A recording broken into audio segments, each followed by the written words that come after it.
దక్షిణాఫ్రికాలోని బంగారు గనుల్లో అక్రమ తవ్వకాలు చేపట్టేందుకు వెళ్లి వందలాది మంది అక్కడే చిక్కుకుపోయారు. వీరిని రక్షించేందుకు తొలుత ససేమిరా అన్న అక్కడి ప్రభుత్వం పౌర సంఘాల ఒత్తిడితో రెస్క్యూ ఆపరేషన్ చేపట్టింది. ఇందులో భాగంగా ఓ క్రేన్ను లోనికి పంపించింది. అయితే కొన్ని నెలలుగా అందులో చిక్కుకుపోయిన వారిలో దాదాపు 100 మందికి పైగా కార్మికులు ఆకలి, డీహైడ్రేషన్తో మరణించినట్లు అంచనా వేస్తున్నారు. బంగారు నిల్వలు అధికంగా ఉండే దక్షిణాఫ్రికాలో అక్రమ మైనింగ్ సర్వసాధారణం. వందల సంఖ్యలో ఉన్న పాడుబడిన బంగారు గనులు వీటికి అడ్డాగా మారుతున్నాయి. తవ్వకాల కోసం గనుల్లోకి వెళ్లే కార్మికులు నెలల పాటు అందులోనే ఉండిపోతున్నారు. ఆహారం, నీటితో పాటు జనరేటర్లు, ఇతర పరికరాలను లోనికి తీసుకెళ్తారు.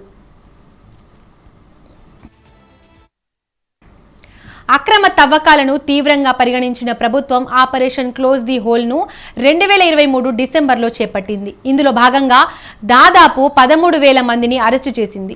దీంతో అరెస్టుకు భయపడిన అనేక మంది కార్మికులు 2.5 కిలోమీటర్ల లోతు ఉండే స్టీల్ ఫౌంటైన్ గనిలో తలదాచుకున్నారు. అయితే వీరిని బయటకు రప్పించేందుకు విఫలయత్నం చేసిన పోలీసులు నీరు, ఆహారం చేరవేసే మార్గాలను మూసివేశారు. వారిని బయటకు తీసుకువచ్చే ప్రసక్తే లేదన్నారు. దీంతో వందలాది మంది గనిలోనే ఉండిపోయారు.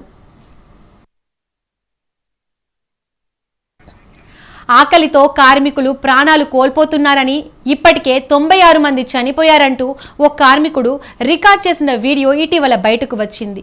కార్మికుల దుస్థితిపై అనేక వీడియోలు బయటకు రావడంతో పాటు ఓ కార్మికుడి కుటుంబం న్యాయస్థానాన్ని ఆశ్రయించింది.